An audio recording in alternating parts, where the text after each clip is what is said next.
Hello, everyone. Welcome to another episode of Bravo Tea with Jared B. I am your host, Jared B. And here we are at another week. I believe this is episode number 4, if I'm not mistaken. We have made it to episode number 4. There's a lot I have for you on today's episode. This week's episode, Real Housewives of Atlanta, this episode was okay. Same for Summer House, Martha's Vineyard, and OG Summer House. But before we get into those, I wanted to get into some news that was broken Monday, coming out of the Real Housewives of New York. Not only did we get Real Housewives of New York legacy news, we also got the trailer for the Real Housewives of New York reboot. So let's get into that.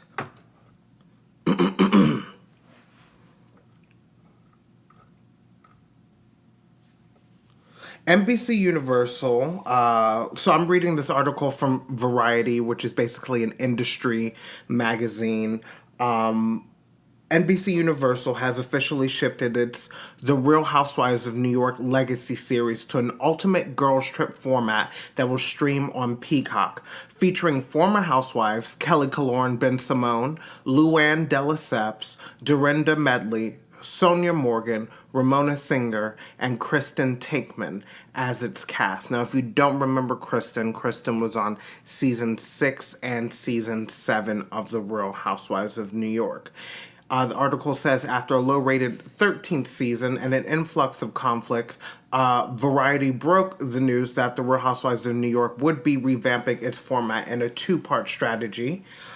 First, Andy Cohen revealed that Bravo was focused on rebooting the flagship show with a brand new cast, and the network would eventually launch a spin-off legacy series that would cast original and former New York housewives. But things came to a halt because the network was unable to come to a financial agreement with several of the projected legacy housewives and put the series on pause. Jill Zarin talked about this a little bit. Basically, it was contract negotiations that were holding them up. Jill Zarin wanted to make sure all the ladies were getting paid the same, and I guess that did not work out. Negotiations went on pause, and now we're getting a Real Housewives of New York legacy-themed season of the Real Housewives Ultimate Girls Trip. If you are a lover of the Real Housewives legacy cast, maybe this will suffice for you. I'm someone that thought they were going to have their own standalone series on Peacock, which is, what that originally was supposed to be. It seems like Bravo's more focused on this new cast, honestly. And honestly, I'm kind of excited about these new girls. The trailer was really good. After the cast of the Real Housewives of New York legacy cast was announced, then Bravo released some Real Housewives of New York news and dropped the trailer for season 14. And this cast is featuring Sai De Silva, Uba Hassan, Aaron Leakey, Jenna Lyons, Jessel Tank, and Bryn Whitfield. And I'm really looking forward to what these ladies are going to bring to season 14. Honestly, I've watched the trailer several times, probably 10 times, and it's giving fresh energy. It's giving new. It's giving, we're here to make a statement, but not trying to overshadow what has come before us. And honestly, depending on whether this season of Real Housewives of New York is good, the other casts on the other cities should, watch out. With the exception of Salt Lake City, Dubai, Potomac. But if this revamp and reboot of New York City goes well, because I'm looking forward to it, maybe it will give indications to Bravo that maybe Real Housewives of Atlanta needs to be rebooted and revamped, and maybe New Jersey needs to be rebooted and revamped, and maybe Orange County needs to be rebooted and revamped. I don't know if Beverly Hills needs to be revamped. I'm not sure yet whether Potomac needs to be revamped. Dubai is too new to be revamped. Salt Lake City is too new to be revamped. But those other ones, New Jersey, New York, Orange County, Atlanta, those have been around the longest of all of them. And, sometimes we have to embrace something new as viewers, as fans of these shows. You can't be afraid to try something different. The old cast of Real Housewives of New York, it was getting stale. It was the same old drunken antics. You weren't getting personal story like you were getting season 5, 6, 7, 8, 9. Pretty much after season 10, it started going downhill. So I'm looking forward to what the Real Housewives of New York reboot cast is going to bring to Bravo. I'm really looking forward to it. And I think that all of you, if you're listening, you should give it a chance. So let's get into the Real Housewives of Atlanta. This is season 15, episode 2. This is titled Sisters Before Misters. And scene 1, we continue with Ross's 40th birthday. The drama is continuing. Kenya is with Sheree telling her that Martell Holt slid into her DMs, and on the other side of the party, Candy is ready to headbutt thirsty Courtney. If I didn't say this already last week, Candy is not the type to really start drama. Candy is not the type to talk bad about you behind your back or start rumors. But if you get in Candy's face, if you put your hand in her face, Candy will turn it up a couple of notches and be ready to headbutt you. So watch out. I love the cutaway shots of Marlo listening to the drama between Candy and Courtney over his shoulder. That's hilarious. And I love that Marlo is at this party having fun, chill, lay back. She's just a spectator at this point. This is not her drama to insert herself into. So I like that Marlo is just enjoying the show. And I also find it interesting that Marlo is the only one that's not involved in some kind of mess at this party. Whether it's stirring the pot, drama, arguments. Marlo's the only one that's just actually enjoying the party.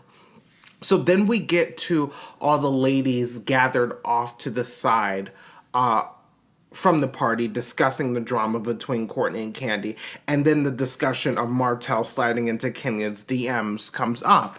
And that's when things start to go left. Though I don't agree with the way that Martell lives his life, I do believe that Martell has the right to defend his name against rumors that he tried to pursue Kenya.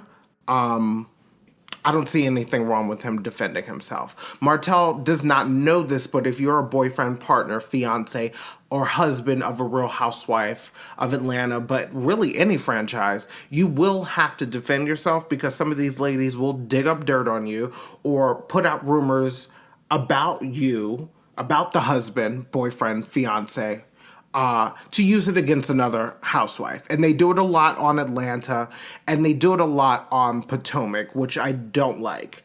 But the thing is, Kenya can't expect for Martell to not be upset about what Kenya has said.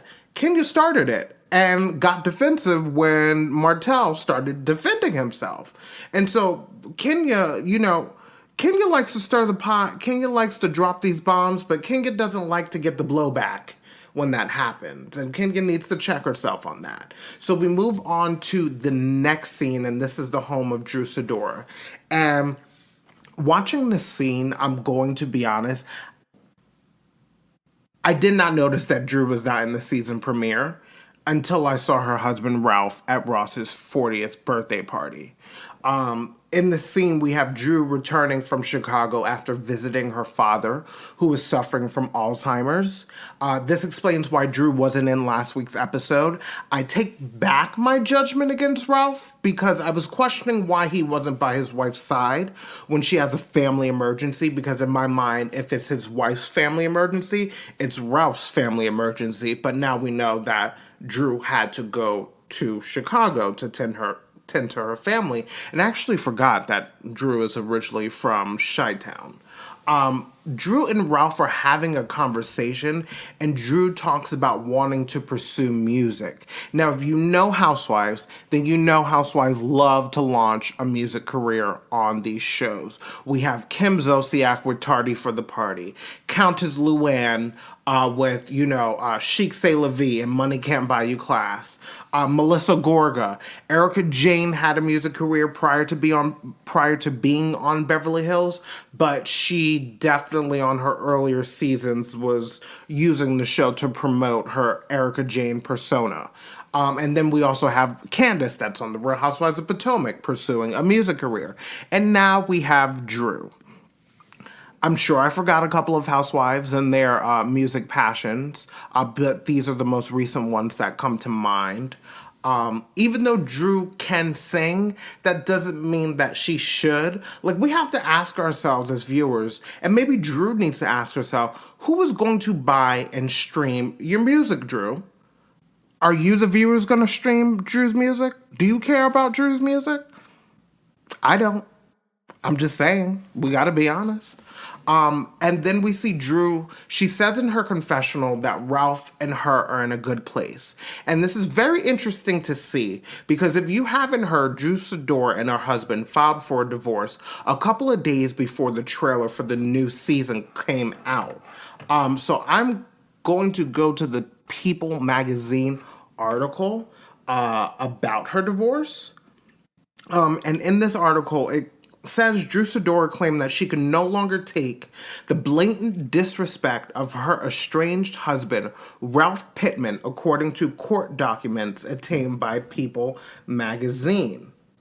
Drew Sidor has lodged an explosive set of allegations against his estranged husband, Ralph Pittman, claiming in an amended divorce filing that he's a serial cheater and adulterer who abused her mentally, financially, and at one point got physically aggressive with her.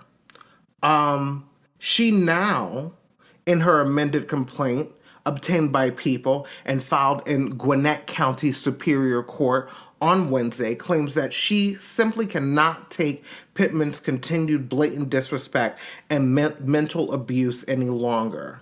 Among Drew Sidor's allegations, it is alleged that Pittman committed repeated uncondoned adultery during the marriage and even allowed his multiple paramours to have direct contact with her, Drew, his wife, so that they could flaunt their relationships with him.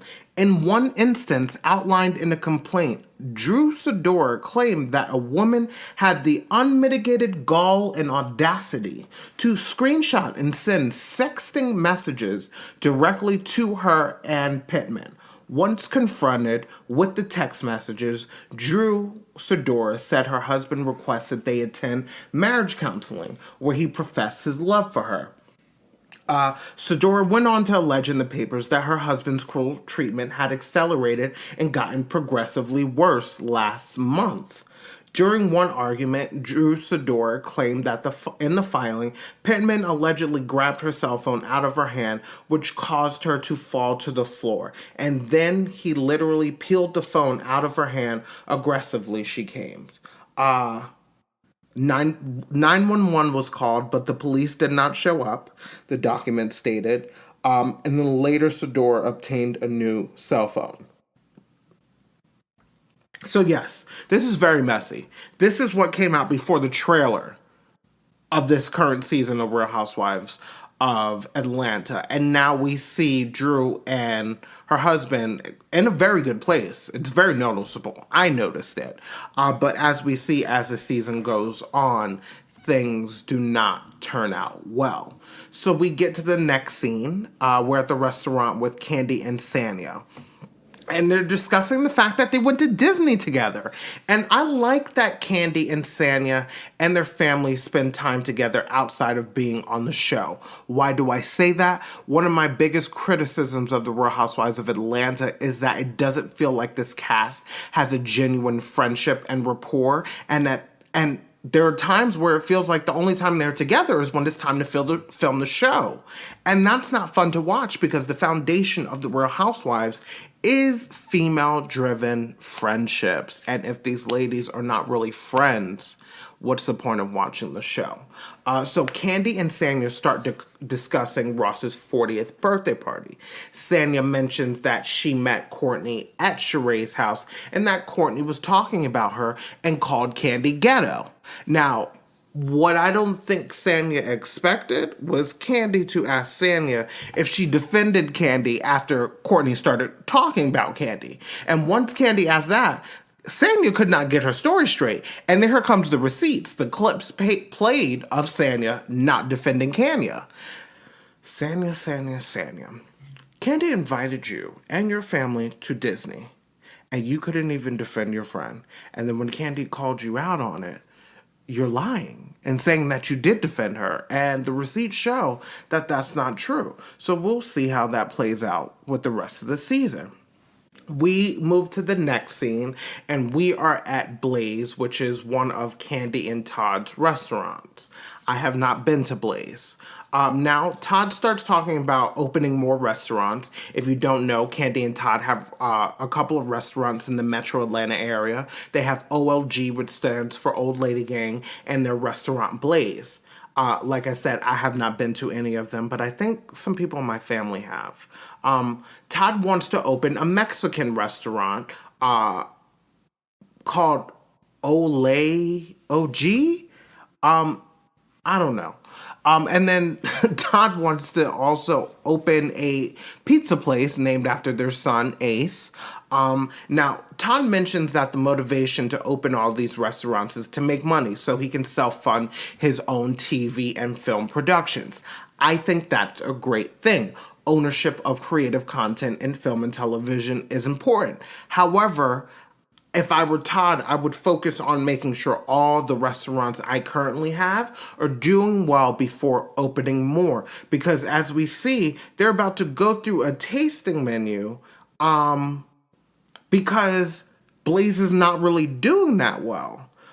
So before I open a Mexican restaurant and then a pizza place, I would make sure that Blaze is thriving before moving on to the next projects.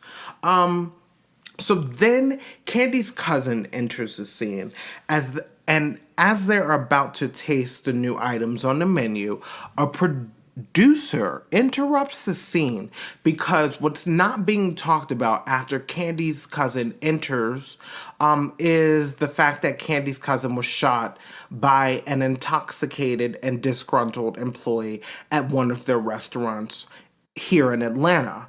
And then we see the women kind of talking about the fact that there was a shooting at one of Candy and Todd's restaurants. They mentioned the fact that crime has gone up in Atlanta, which it has, which is why I stay my ass indoors because, listen, Sheree was right. You know, you don't know if you're going to get bullets or biscuits. And Sheree said, like, in her confessional, we don't know when we go to Old Lady Gang if we are going to get biscuits or bullets. And I found that very funny, but also like, you know, if I were Candy, I would kind of feel a little salty about that joke.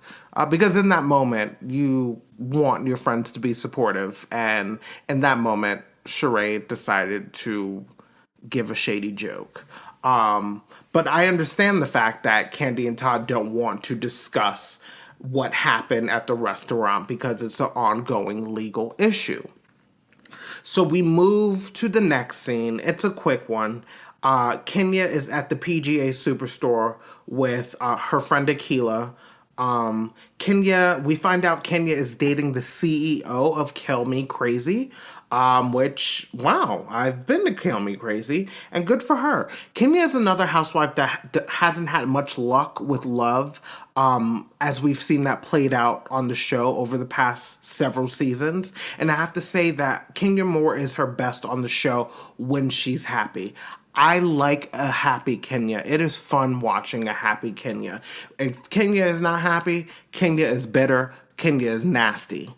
So then we move to the next scene, and we're at another restaurant with Sheree and Sanya.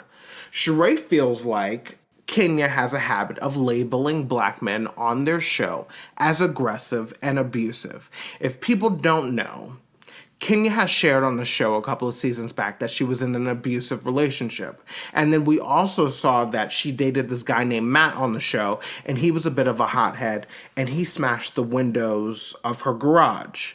So I think when men become a bit aggressive, Kenya gets a bit triggered and kind of gets back into that mode of her being abused. Possibly. I'm not a therapist. I'm not a psychiatrist. So I'm not trying to therapize, if that's even a word. Kenya Moore, please understand.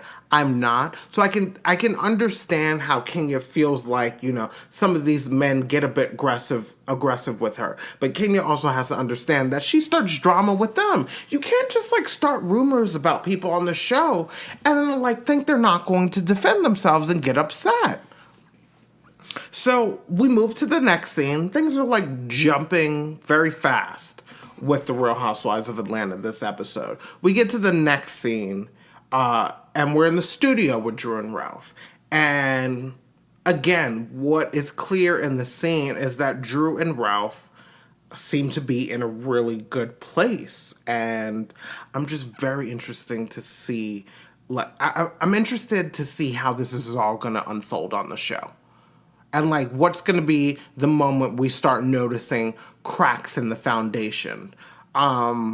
Because this moment in the scene that we're watching and that divorce announcement that I read by People magazine is night and day. But moving on, I do believe that Drew Sidora has a good voice. And I guess while she's on the show, she might as well use this platform to market her music. I mean, I would say Luann has done well. Luann has cabarets. Luann has toured around the country. So, and now Candace from Real Housewives of Potomac, she's doing well with her music. She's touring the country. She had a song that featured the rapper Trina on it. And so I guess Drew is well, now it's my turn to have my shine. In the last scene of this episode, we are at the She by Sheree e-com warehouse. The first notable thing is that Sheree points out that her She by Sheree merch is wrinkled. And Sheree asks the ladies who run the e-com situation, asks if she has to pay extra to have them steam before they ship out to customers. And of course, it's an extra charge, Sheree, because it's extra labor. And I point this out because it seems like Sheree doesn't like to pay for things. And the other ladies on the show have pointed that out in the past. That Sheree does not like to pay for things. Candy pointed that out actually in last week's episode when she was hanging out with the candy-coated clique. Sheree, I think in a reunion a couple of seasons ago, Sheree admitted to not paying some of her contractors who worked on her house, Chateau Sheree. So, that's why Sheree has had all those lawsuits, suing her for unpaid bills. Sheree, pay your bills, because we will hear about it. You're on a reality show, and the girls will use it against you. Kenya meets up with Sheree, and then they kind of get into it. But before that, Sheree makes it clear to Kenya that she is not in a relationship with Martell. They are simply just dating. They start talking about the conflict that happened at the party on last week's episode with Martell and Kenya. And I understand Kenya being uncomfortable with the way Martell reacted.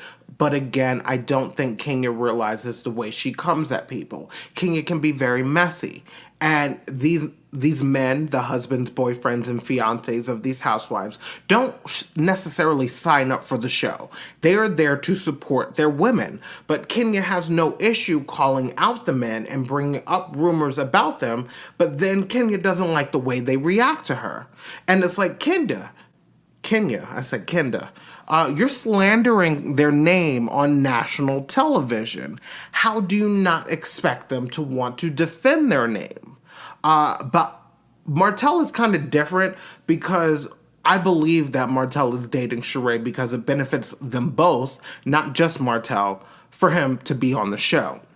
And from what I've seen on the internet, Beyonce's internet, that apparently Sheree makes an appearance on this current season of Love and Marriage Huntsville, which is the reality show Martell is on the Oprah Winfrey Network. So that's what I mean, that they're using each other, probably for a storyline. Sheree brings Martell on, oh, they're dating. Martell brings Sheree on, oh, they're dating. It's something to talk about.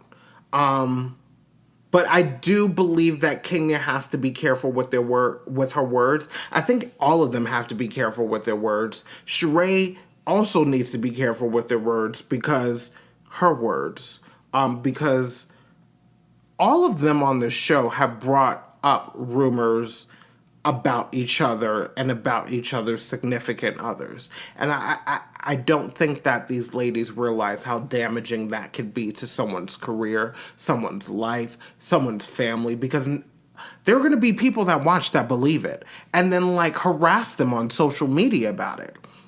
But I genuinely believe that Kenya is looking out for Sheree. And what I love that Sheree said to Kenya is, what do we need to do to get past this? And I say kudos to Sheree, because this is called conflict resolution. Yes, we love the drama, but not every disagreement needs to lead to a blow up and needs to play throughout the season. So I'm happy that it seems like this tidbit of beef is going to be squashed in this moment. And that's pretty much the end of the first episode, this episode of the Real Housewives of Atlanta. This episode was okay. It's weird that last week's episode was so explosive and really, really good. And this week kind of felt like a filler episode. Like, it was okay, but it wasn't great. I would give this episode probably a 6.5. Maybe 7 out of 10, where last week I felt like was an 8.7 out of 10. But as we see in the trailer for next week, things are going to blow up when all the ladies are gathered. So it seems like we have something to look forward to. And when we come back, we are going to discuss the second episode of this season of Summer House, Martha's Vineyard. Welcome back. So let's get into Summer House, Martha's Vineyard. This is season 1, episode 2, and the episode is titled, Guess Who's Coming to the Vineyard? We start off the episode at the cast dinner at the restaurant called Fish on Martha's Vineyard, and the conversation is continuing at dinner, where Silas Cooper is airing his grievances against Jordan because his wife Jasmine is out with Jordan at 1 and 2 o'clock in the morning, and Silas is concerned for her safety. And I believe that Silas as a husband, Jasmine being his wife, I believe it's a valid concern to be concerned about the safety of your wife out in New York City at 2 o'clock in the morning. I just don't believe that this conversation was for the table. I think this is a conversation that you have privately with your wife. So then the cast is riding back to the house, and there's this moment that happens between Mariah and her son on the phone. And she says that they're going to go through some affirmations before her son goes to bed. And she asks her son, what comes to you abundantly? And her son recites 3 things: love, friends, and money. And I love that. But the one thing that was missing from those affirmations, I would say happiness, because love, money, and friends mean nothing if you don't have happiness within yourself, being content within yourself. Because if you're not a happy person, love will suck. Well, honestly, I guess you couldn't have money, love, and friends and be an unhappy person. But do people enjoy being around you? You have all these material things, you have the love, you have the money, you have the friends, but then you have no internal happiness. You're just merely existing with all these outward things. I guess, listen, receive money, happiness, and love. L'chaim. So we move on to the next scene, and we're back at the Martha's Vineyard house, and everyone pretty much decides to go to bed. Silas and Jasmine Cooper, the married couple, have a conversation in their bed about the conversation that happened at dinner. And Silas asks if he came at Jordan a little too hard, and Jasmine said yes. And then they proceed to activity under the sheets for all of us to see and hear. And we didn't need that, Bravo. We don't need to see these people having sex in the bed on this show. Like, we're not asking for it. We're not looking for it. At least I'm not interested. Maybe y'all want it. I don't want it. So we get to the next morning. Jasmine is makes Silas breakfast, and I really like Jasmine and Silas. Like, I like them. Even though they both individually have moments that I don't agree with, I really like their confessionals together. And Jasmine talks about being a Liberian wife and how Silas didn't realize how important it is to know how to play the card game spades. And Jasmine says that's what makes Silas and her culturally different. And if you guys don't know, the game of spades does happen often at Black family gatherings, birthdays, Christmas, Thanksgiving, Easter, cookouts, graduation parties. It's something I have witnessed many times growing up. I think the last family function I went to, my family plays spades. But I have to admit, I don't know how to play spades. I've never really cared about learning how to play spades. And just so you know, if you do not know how to play spades, don't even think about asking to participate in the game. It's a game to win, and people really don't have time to coach you on how to play the game of spades. So we see Amir is playing the long game with Jordan and asks her to go kayaking in the bay. Amir seems to be an outdoors person. Amir loves kayaking and whitewater rafting. And he says he's looking for a Titanic moment with Jordan, even though Titanic ended in tragedy. But we find out that Jordan's not really into kayaking. I don't think Jordan is an outdoors type of chick. She's obviously not enjoying this. She doesn't like the water splashing in her face from the bay. Jordan seems like the type of woman that you take her on a boat in the bay and you have brunch and drinks. Don't take her kayaking in the bay. You take her on a boat on the bay. But lesson learned for Amir, right? We go to the next scene, and they're at the bowling alley. And I forget how much I love bowling until I see bowling. It's so much fun. It's always a good time. Bowling alleys now have bars. They have good food. They have good music. Like, bowling brings you back to your childhood. And I feel like me and my friends soon need to go bowling. I would love that. But at the bowling alley, at the bar, I commend Bria for asking Jasmine and Silas, who are essentially hosting this Martha's Vineyard Summer House situation, if Simon, Bria's boyfriend from Germany, can stay in the house on the last week. Instead of, Simon just showing up, kind of like how Bria just showed up to the house with the dog. And then so they're still at the bowling alley. And before they leave, Mariah introduces her idea of having a moon mass, which is hoodoo. I've never heard of hoodoo, but if you watch the show, when she mentions hoodoo in her confessional, a definition of hoodoo pops up on the screen. And if you're listening, if you're interested in what hoodoo is, I guess you can just Google it. But the group seems open to the idea, but skeptical. So the group gets back to the house, and my mouse is not going down, but the group gets back to the house, and Mariah, it seems like Mariah's trying to bring a healing energy to this house. I just don't think this moon mass is the way to do it. I get that Mariah's trying to connect with everyone and share a piece of herself, but Mariah, this is a summer house, and it's a reality show. We, the viewers, want to see hooking up. We just don't need to see it and hear it. We want drunken antics. We want dancing. We want partying. We don't want healing. We want conflict resolution, but maybe not in the form of your moon mass. And the group is just not into it. and they just want to go inside, and they do. So we get to the next morning, and we have another cast member introduced to us, Shanice. And Shanice will only be at the house on the weekends because of her job. And if you guys, I guess this is what's different. I guess Summer House in the Hamptons, they follow the group, their work lives in New York City during the week, and then they go to the Hamptons on the weekend to party. But this is a different situation because they're at Martha's Vineyard on an island. So they really can't like go to work wherever they live and then come back to the house to party on the weekend. So that's why we're not seeing Shanice all the time. It'll just be on the weekend. But I feel like Shanice is bringing a great energy to the house. She seems bubbly and she has fun energy and she seems ready to party. And that's when the shots begin.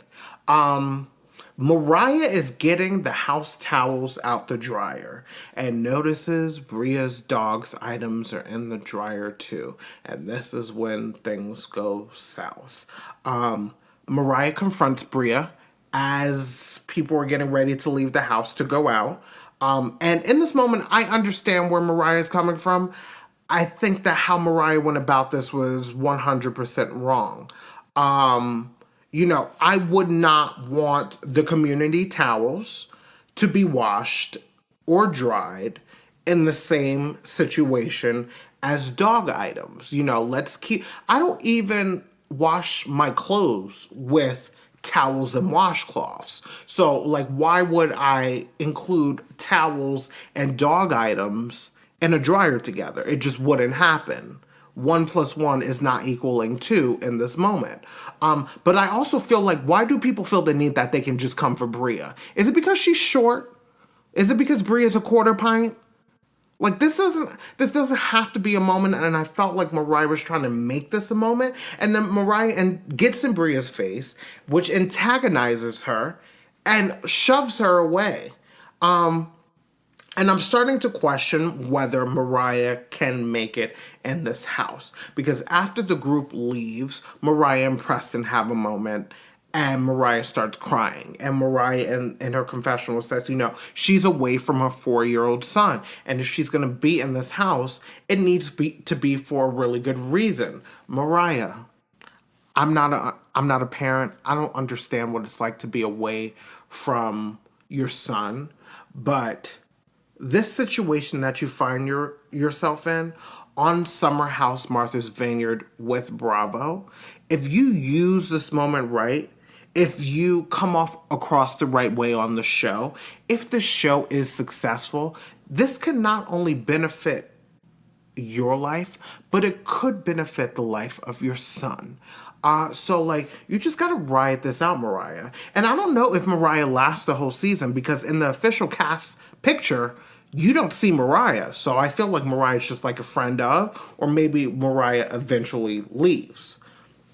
So in the next scene, the group goes out to eat. Bria feels like Shanice didn't have her back when Mariah shoved her back at the house.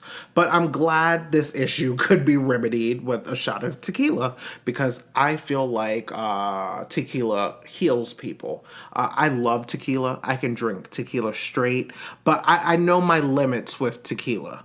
And tequila makes me happy. Tequila makes me want to dance. So then, while the group is out, we see Phil, another cast member, arrives at the house. And he's drunk, and he's stumbling through the door, and he is drinking out of a bottle of $400 Don Julio 1942. Now, I know the price because I Googled it when I watched the show. Most places I see $3.99. I did see one website that said $1.99.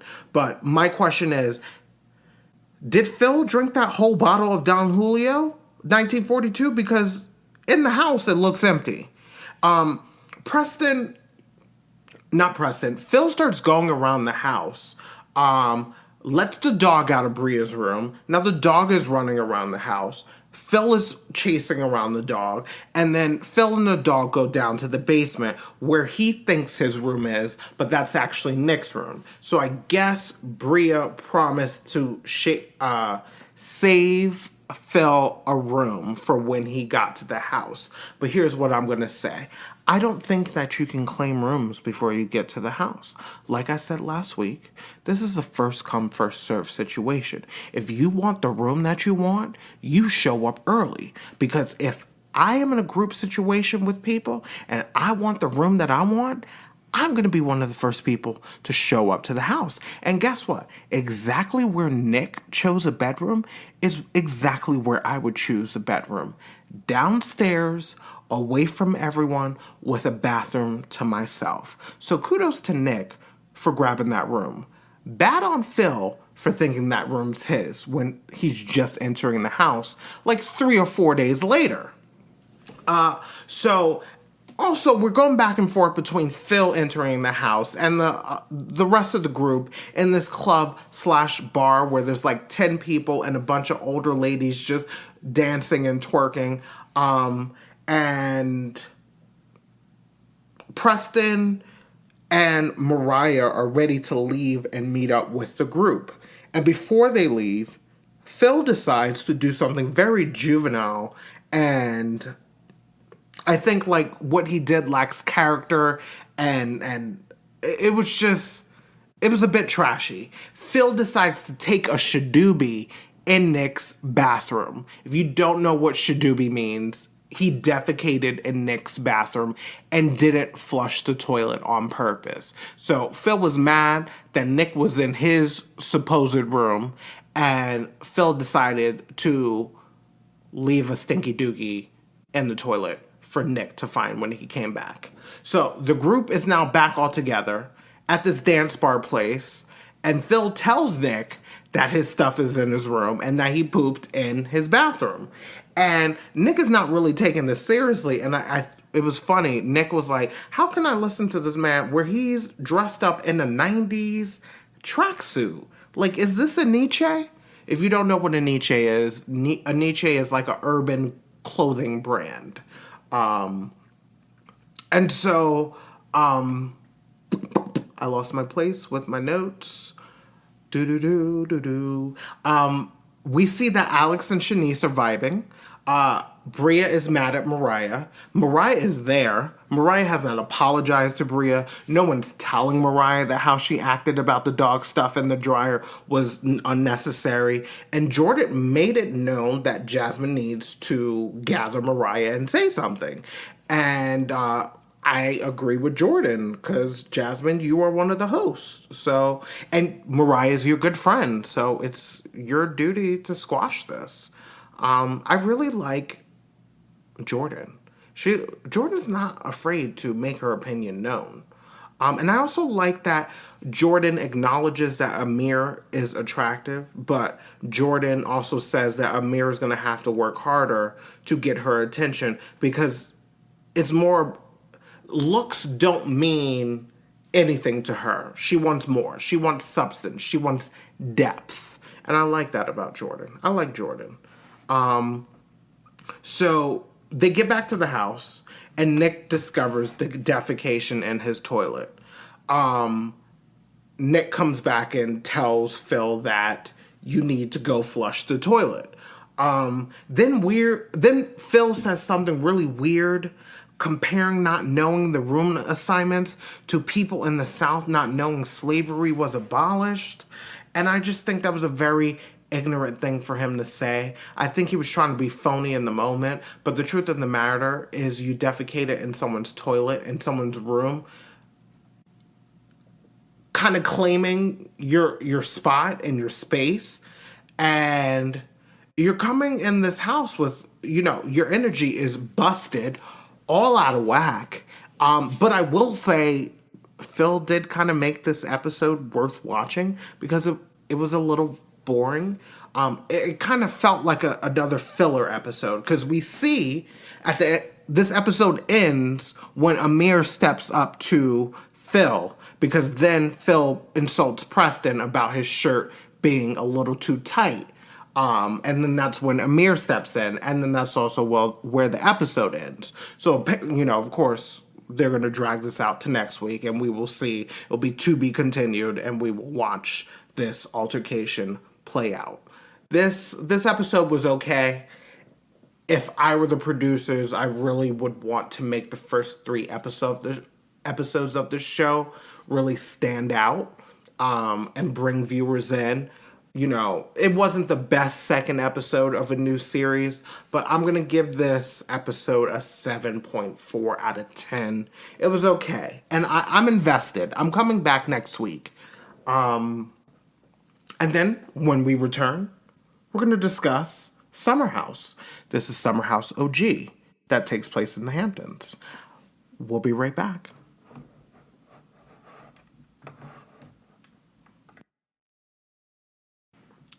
Now, welcome back to the show. Welcome back to the show. Welcome back to the show. Now, welcome back to the show. So we're back with the recap of Summer House. This is season 14. This is season 7, episode 14. And this episode is titled, Don't Let Them Eat the Cake. So we are continuing off where we left off last season, where Carl storms out of the restaurant after Robert confronts him about Danielle not being involved in the proposal between Carl and Lindsay. Carl at this point is done filming. Carl is crying. He walks out to the restaurant. Kyle goes to console Carl and calm him down. And I don't feel like Carl needs to explain why he's upset. I understand why he's upset. It seems like no one in the house is supporting him and Lindsay and their engagement. Also, Kyle is hammered. Kyle is hammered when he starts swaying and he really can't get his words out. So then Lindsay comes outside, and Lindsay decides for the both of them that they're going to leave and go somewhere else and that they're going to leave the house tomorrow.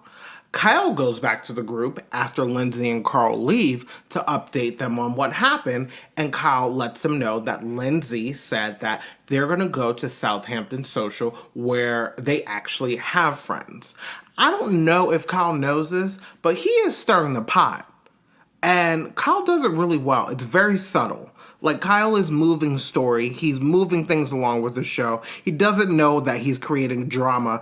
And honestly, for 7 seasons, Kyle kind of has gotten away with it, which is good for him. He doesn't, Kyle pretty much gets heat for his relationship with Amanda in the past, not this season.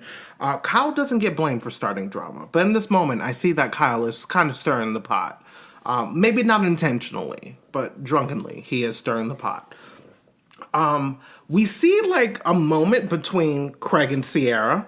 They have a conversation, and I love that they have a good friendship, and I love that Craig is supportive of Sierra and her finding a great relationship.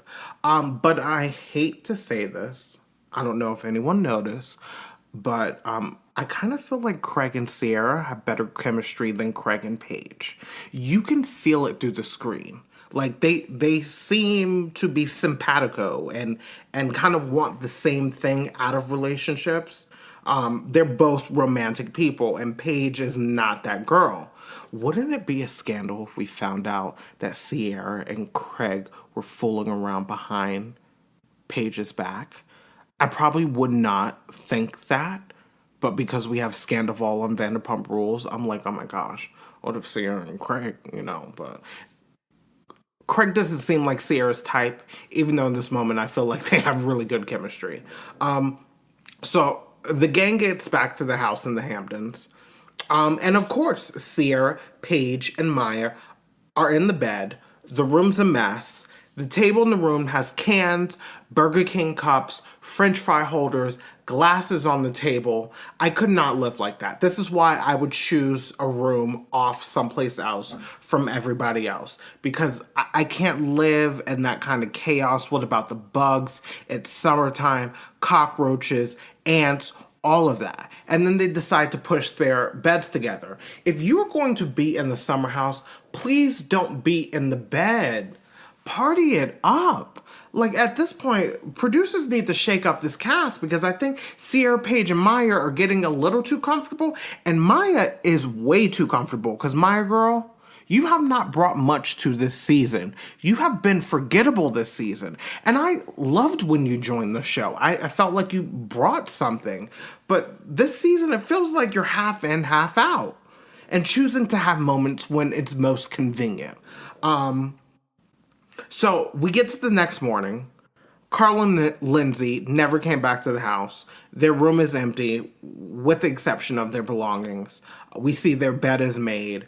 Kyle does not want to reach out to Lindsay and Carl to see what's going on with them. Kyle says he doesn't want to be the ringleader, but what Kyle does not understand is that he is the glue that holds this house together. Like I said on, I think, one of last week's episode, this show was originally casted around Kyle Cook. All the people on the show were his friends, with the exception of Steven. So whether Kyle likes it or not, also Kyle is supposed to be friends with Lindsay and Carl. So you should reach out to see what's going on, to see if there could be some kind of resolution.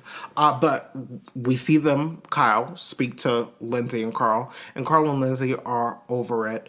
They feel like no one cares about them, and I feel like the feelings are valid. Why is everyone going after Lindsay and Carl this season? I feel like it's easy prey. I don't think I've mentioned this, but I really hate Kyle's mullet, and it's hard to take him seriously. I just wanted to note that. Then word starts spreading around the house about Carl and Lindsay not coming back to the house. And I really don't understand why nobody else understands why Carl and Lindsay are upset, with the exception of Sam. We get to the next scene, and I just typed in the boats, ? Did this show not have a budget to get a big enough boat to fit the whole cast? So one half of the cast is on a yacht, an actual yacht, and the rest of the cast might as well be on a tugboat. And so Maya gets a DM from a random asking about the status of her relationship with Oliver. And we see, once you get to the end of the episode, some drama happens in the season finale between Maya and her boyfriend Oliver, where there's crying involved and possibly accusations of alleged cheating, which this might be what leads to Maya and Oliver breaking up. Carl and Lindsay arrive to the house to get their stuff while the group are on their boats. And Carl is salty in his feelings, and Carl covers the camera in their room with like a scarf or a cloth or something. And Lindsay, you hear Lindsay say, Carl, don't do this. Uncover the camera. They have to like show how this is playing out. So we kind of see the fourth wall broken in this moment. We see the producer in the room with Lindsay and Carl. And so the rest of the group arrives back to the house, and Amanda notices a cake is gone. And that's when they realize that Carl and Lindsay have officially left the building. They came to the house, got their stuff, took a cake, and bounced. Danielle gets a little weird and oddly protective because the cast is kind of having a good time and playing around in some hats left behind in Lindsay and Carl's room.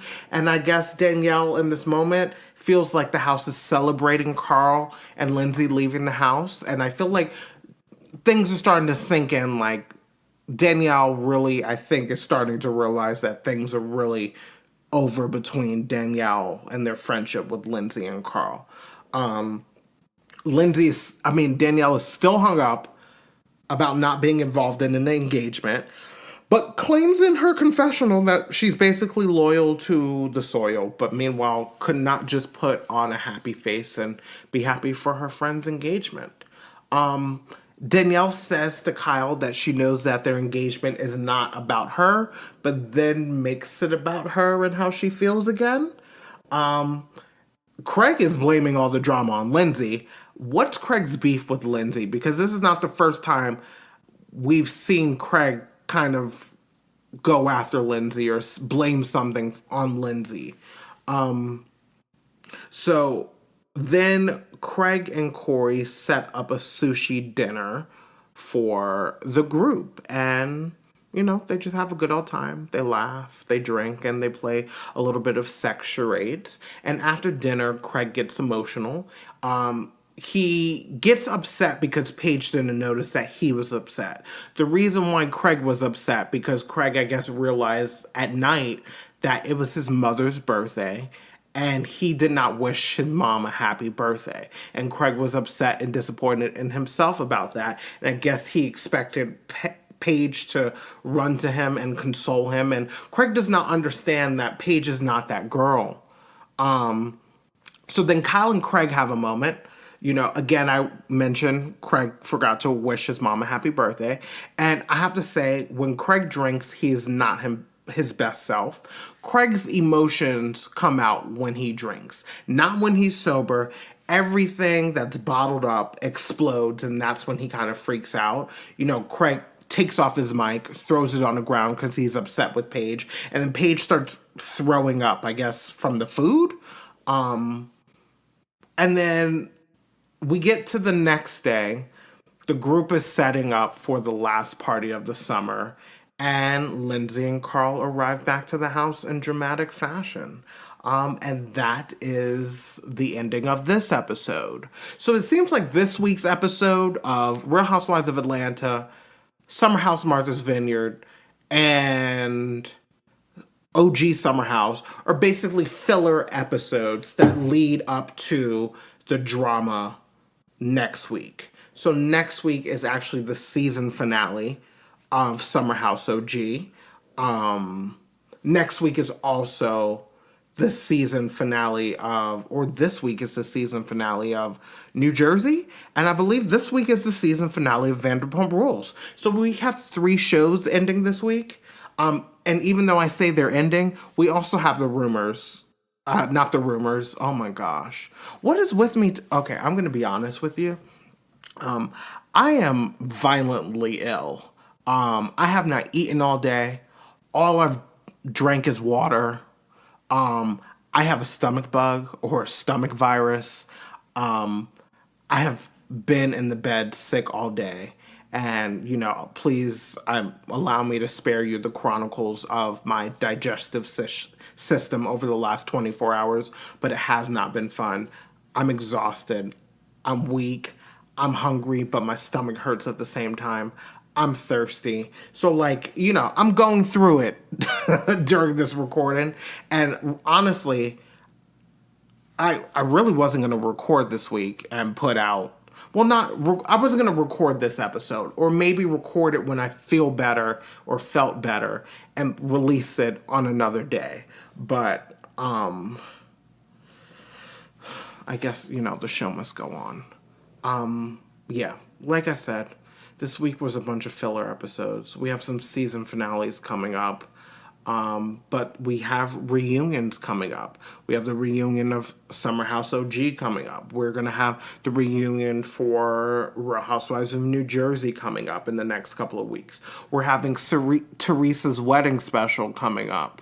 And we have what is going to be a very explosive, probably 3-part reunion, 3 or 4-part reunion for this season of Vanderpump Rules. So I'm very excited for what's to come. Disappointed in, this week's episodes in the early half of the week. But, we'll see how New Jersey and Vanderpump do us. Thank you again for supporting the show. Please subscribe, give us 5 stars, leave a good rating, tell your friends, tell your family, tell your co-workers, about this brand new podcast called Bravo Tea with Jared B, because it discusses everything Bravo.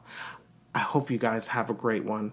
Thank you again for listening, and look out for Friday's episode. Have a good one, everyone. Good night.